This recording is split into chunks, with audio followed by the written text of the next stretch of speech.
We get ourselves off the mat Monday, and it's a rather euphoric mat that we're peeling ourselves off of on this day as the beat goes on in South Florida. Good morning, everybody. Great to be with you here. Another edition of Defo on 5, Jeff DeForest, and one Mike Lubie Lubitz. Yeah, I just got this report, Lubie. I don't know. Are you following this on the police radar and the police radio sources that we have? They're picking Celtic bodies out of Biscayne Bay right now as we speak. They just located the last one. Which who even knew who these scrubs were? What happened to Scalabrini? He's not on the bench anymore. He's been gone for a long time. But anyway, who would have thunk this?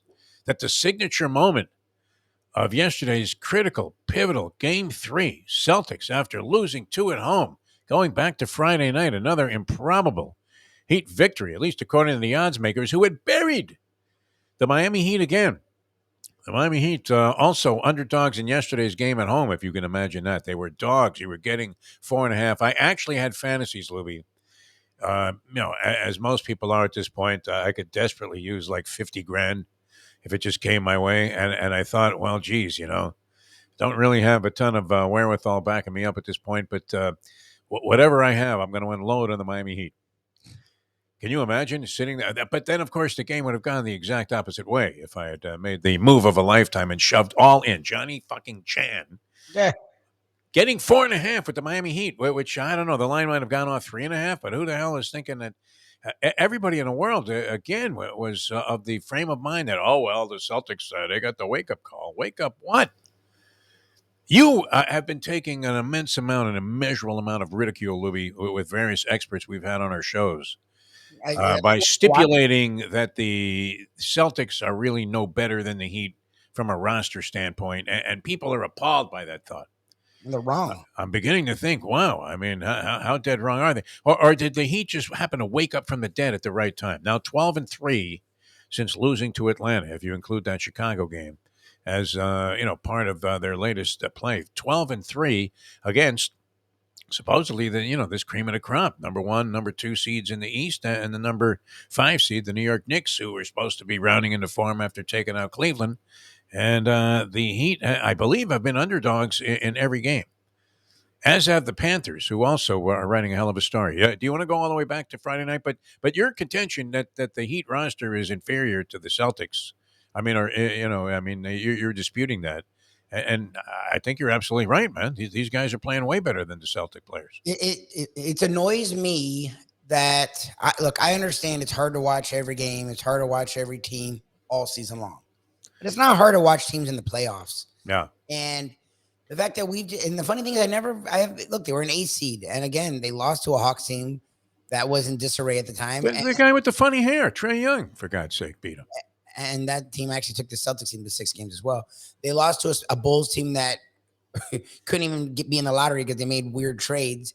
So, that was weird. They almost lost. They barely beat a Bulls team just to get into the playoffs. So I get where people were then, but we're a month late. It's been a while since then, guy.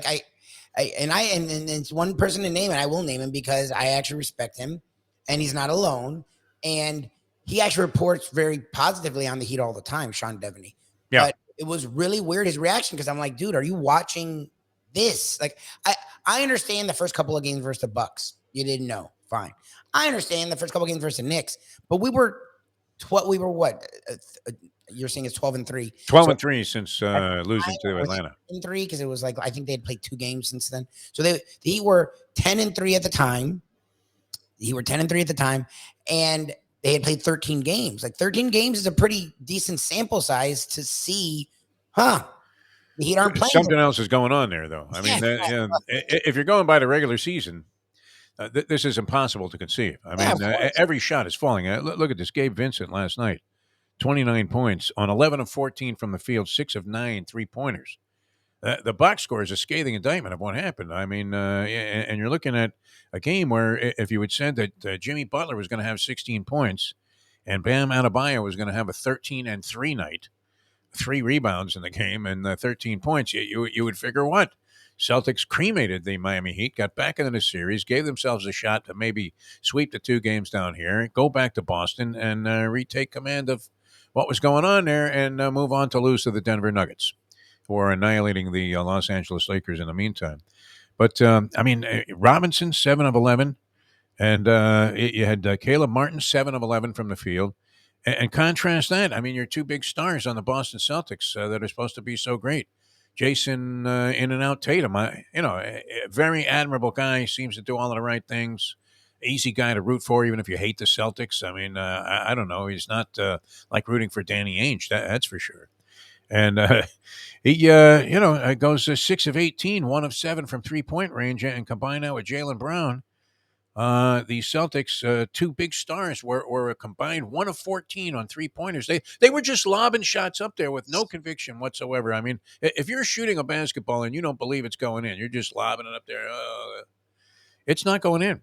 And they seem to have lost in that ballgame their conviction. Afterwards, your man Missoula contends that there may be some discord in the locker room, Yeah. a little bit of dysfunction after this game 3 loss. So have the Celtics thrown in the towel? That's the question. And does it even matter? I mean, they don't look like they're up 12 in that Friday night game early on, and appear to be breezing to the usual bounce back victory.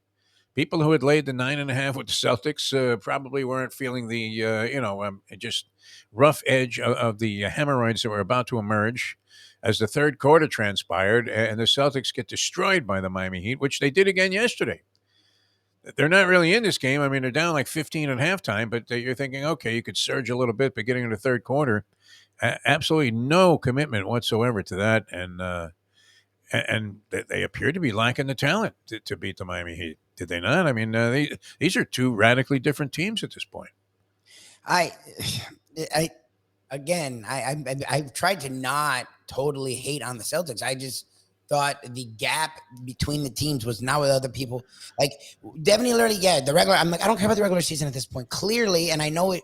You invoked the wrath of a deceased Red Auerbach with your comments about the roster. They were very strong, Libby. It was just when you go man on man, when you do this thing, well, the roster as a whole, maybe, but when you go man versus man, which I did, I put the whole rosters in front of me, and I'm like, what's better? If you really want to say Brown is better than Bam, I guess you can. He's not. Brown is a good scorer. Bam's a great everything. Like, and Spo's not wrong. Like, we don't give Bam enough credit for the non-scoring stuff he does, but now he's scoring and he's being aggressive.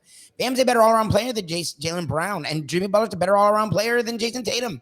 And then when you go to the other guys, Grant Williams, like, come on, like he's a fine player, but he's not. Oh, no, the Celtic scrubs look like the Washington Generals like, when they were in there for the fourth quarter. I started to say, I don't know if I even got to this, but the signature moment of the game for me, what was the UD chant at the end of the game, and you could see they zeroed in on Spoelstra, and it looked like he considered it.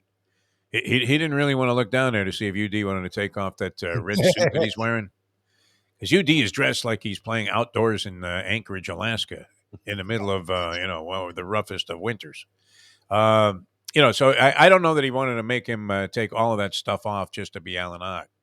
Although a revered version of Alan Ogg. It would have been nice, though, wouldn't it? See UD get a couple of minutes out there against the Boston Celtics scrubs, who were horrendous. I mean, what a pasty bunch and look of white guys. What is that? Talk about racism in Boston. How could you have an entire bench of pasty looking white guys? That was the Celtics bench. It looked like the old days there when, bring in an agent, Tommy Heinsohn. Get the fuck out of there with that, man. That was unbelievable. All right, so the Heat go up 3-0.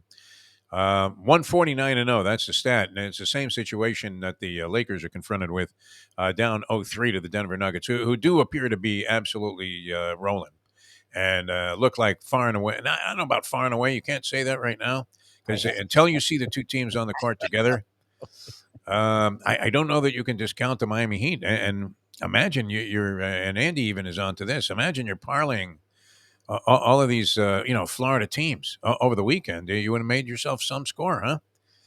The Panthers, that was, just another amazing game. What the hell? In Carolina, as we said. I mean, our one big deduction was these two teams appear to be fairly evenly matched, which you would have to say. Matt Kachuk, we've speculated on this. I don't know that there were that many deals that were of a blockbuster nature where we ever came out on top. most of our deals that we made involving big name players in sports throughout the history of South Florida sports, not all of them. I guess the Miami Heat have been involved in some interesting The Heat win transactions. their trades. Yes, the Yeah. Heat win their trades. Yes. You've had the Panthers make trades in the past. I mean, they had the acquisition of Pavel Bure. They've made other significant deals, over the years. But I don't know that anything in South Florida history was as significant as the exchange of Matt Kachuk for Jonathan Huberdeau. And I guess there were other considerations in there. What was it? Uyghur? Was that the name of the other Yes. guy that got traded? And he was a big part of the team. It seemed like a big loss. Yeah, yeah. I mean, I don't know that anybody really questioned the move. I don't think you could because you had a dynamic scorer, and it was just apparent that there was a need to do something to toughen up this team a little bit, and in a lot of different ways. And I think Kachuk has done that. People. I forget who it was. There was a guy that used to call us. What did we call that guy? The caller that was always ripping the Panthers. Uh, Oh, the Goldie Goldie hater Mike. haters. Yeah, yeah. Mike the Goldie Mike the hater. Goldie hater. Yeah. He must be freaking He out hated right Steve Goldie Goldstein, the announcer for the Panthers. now. He must be And pissed. we couldn't say anything because, I mean, not that we would not Goldie. He's a great guy. And we worked with us and kind of, triggered our run there in morning drive radio towards the tail end of the radio industry, which I still can't imagine that any local broadcasting entity would not be wanting to enjoy this ride. Imagine you would be having watch parties every night at some bar. And that's what should be happening all around town. And I think some of that is occurring. Because I mean, you rode the Heat Friday night right out of Boston. There, how big of a dagger was that? Where the Celtics fall completely apart in the third quarter of that game, and then lose outright, 9.5 point favorites, and the Heat win that one going away, and then the Cats come back the subsequent night and knock off again the Carolina Hurricanes in just a bloodbath of a game. I mean, these two games have been something, airtight.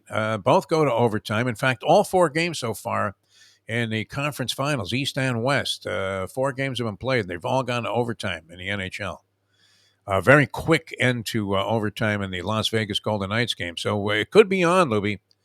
Very easily could be on. If the Cats win tonight, which they are finally, this is the first time, I believe, the first game they'll be favored in. They're very slight favorites tonight at home against the Carolina Hurricanes, which is, I mean, all right, you're really splitting hairs. I mean, so close. But Bobrovsky, how crazy are these stories? Bobrovsky giving up for dead. I mean, just absolutely, they want to run this guy out of town here. You would have thought he was the worst goalie in the history of the game. That, you could have literally been better off using my sumo wrestler theory. Just putting a big fat slug in front of the goal and no padding, nothing, and just hope that the pucks kept bouncing off him because there was very little space there, to actually score a goal. And he's been brilliant. I mean, beyond brilliant. That this guy is having a playoff run like nobody. And he was a replacement for a scrub, a journeyman who had replaced him and put him permanently on the bench with his $10 million salary. What kind of story of redemption is this, Louis? And he gets better every night. I mean, from 60 saves one night to just remarkable shit that this guy is doing. Like an acrobat, a Russian acrobat couldn't make some of these plays. I, I'm so befuddled. It's insane. I've grown to hate him. I don't even watch Panther hockey for the most part, and I still hated him. That's how bad he was, and no one told me I was wrong. I'm like, yeah, it's about right. You should hate him. Two guys have just woken up from the dead on the team that were expected to be big components of any success they might have, Oh my God, including your Barkov. man, Sasha Barkov. What the fuck? All of a sudden, he's doing this dipsy doodle stuff. Everything we wanted from Victor Kozlov, including shooting the puck and then firing it into the net.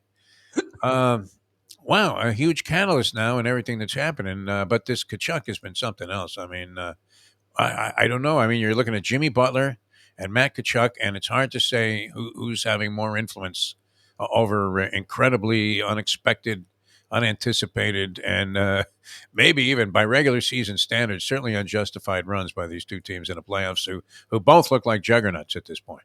I look, and it's not skeptical. I'm just flabbergasted at both of them, to be Yes. honest with you. Well, and let's face it, the Heat have been dominating the Celtics essentially. I mean, to win the two on their wood, I don't care what the margin was or how they did it. The quarters and all I that mean, bullshit. that's domination when you lose the two at home, and then to get crushed like a grape like that. The Panthers Hurricanes. I mean, the most slightest minuscule of margins has been the difference in both games, including the four overtime thriller in Manila, which whoever thought that was a little rough. I have to say. This is inappropriate, especially after again another tragic incident taking place in a preliminary race to the Preakness, where a Bob Baffert special broke down, and it was hard to watch, Louis. Yeah, they I did it mean, again, right? even I stopped rooting for the horses that I needed, which this was not one of them. But wow, I mean, that was just disgusting to view, and the conversation continues, in the sport where, and it's also weird. I mean, this is Holy Barbaro. Going back and our Go for Wand or any of these incidents that happen on big days where all of a sudden the whole industry came into question again. Preakness wasn't much, by the way, just an aside. I don't know. It didn't take a genius to figure it out. National Treasure goes wire to wire for Baffert, and Baffert, a very interesting, sports angle where a guy, comes back and after a 2 year suspension, he wins a Triple Crown race. First one he was eligible to enter a horse in because he wasn't eligible to run anything and had to pass his horses along in the Kentucky Derby. Wins the Preakness, becomes, I guess that makes him the all time winningest Preakness trainer. But earlier on the card, I mean, in a $200,000 race, his horse goes down and had to be euthanized, and it's just so tragic. It's hard to watch. One of those things, Louis. Hard to embrace a game where things like that are happening on a regular basis. Why are you laughing? Well, I'm just reading tweets of Oh yeah. fans making fun of Celtics fans. Yeah, it's sad. I don't know what are are they do they have any causes behind any of this stuff? Like that's my problem. Yeah, I don't know. I think that was just an unfortunate. You hate to call it unfortunate because, but just a byproduct of the game. The horse took either a bad step or something, and that was that. Hey, a couple of other things. Brooks Koepka, the professor, very happy, cashed on Brooks Koepka. So Really? did my That's friend good Big for him. Rich. Yeah, good for Brooks him. Koepka, 20 to 1, man. That's a nice price on that guy. Yeah, totally. Um, Victor Hovland was in contention at 16. He's one back. He's really dogging Koepka the entire time, putting a lot of pressure on him. And then he hits his drive into a sand trap on a fairway and hits a shot that you or I could have hit. Just sculls it straight into the embankment of the sand trap at the very bottom, and ends up taking a double bogey, and that was it. Tournament over. I'm sure the professor was very happy about that because it's quite a relief when you're able to realize that there's no catching this guy at this point. He could go Vandeveld on 18 and still not lose. The big story though is this Tin Cup story with this guy Michael Block. Did you see that? No. Michael Block, a club pro from Mission Viejo, California. Not a bad gig if you can get it. Would you not like? Doesn't it even? It just sounds sexy, doesn't it? Yeah, Like, you're gonna say it sounds nice. where are you from? I'm from Mission Viejo, California. Happens to be a very nice place. Anyway, club pro, and he was a low PGA player. Because they get the club players in there, and some of the guys that aren't on the PGA Tour, they qualify for this PGA Championship. So he qualifies again next year, and he had an ace on the fly Nice. on one of the par threes. He said he couldn't understand why Roy McIlroy was coming over to give him a hug, and then he realized the ball went in the hole. Oh wow. Yeah, it was Tin Cup, man. It was Roy McIlroy. What was it? I don't What know. was the Tin Cup Ray. character? What's his name? Ray something? I don't know. McAvoy. Yeah, I was have that no. it? I Was have it no. Ray McAvoy? I have no. Anyway, that was pretty good stuff all the way around. And Brittany Griner returning. Still, I mean, her 27. I don't mean to make light of this because I mean, obviously, it was a complete hose job there by the Russians. But you would still have to say that was probably the most lopsided trade in basketball history, was it not? Roy McAvoy. Yes, that was Mr. Death. Victor Boot, the merchant of death for Brittany Griner. I mean, does her 27 cut into that deal at all? I mean, this wasn't exactly the Chief and McHale for Joe Barry Carroll. I mean, That was a bad deal. even that one gets off the hook on that. All right, so a lot of good stuff going on. I hope you guys enjoyed it. Cats, at home tonight. A very confident bunch of Florida Panthers. Are they not? I'm just so stunned by Bobrovsky. Dude goes another full game in overtime and only gives up one goal. And the one goal, and like it's, they keep getting goals disallowed on very Yeah, questionable calls that could go 100% either way. Like, whatever. I yeah. think it's a The very, offsides one, I don't have any bitch with that. I really don't. I've seen that call, and they do it on a delay, and the coach has the right to challenge, and it's something that it's split, split second differential, but that was clear cut. I thought, and they disallowed a goal by the Hurricanes the other also, team had it which too. would have been the winning goal. The other team had it too, so it evened out. I just think it's funny. Like Yeah, they, it's just both times for the Panthers, the announcers and ref had announced it in a way. Well, the way they already called it, it was a goal. And if you watch what's happening, it feels like, so they seem to be leaning that the goal should stand, and then both times instantly the refs were like, no, no. I was like, okay. yeah, but I mean, it's just you could see it that the player was in the zone before the puck.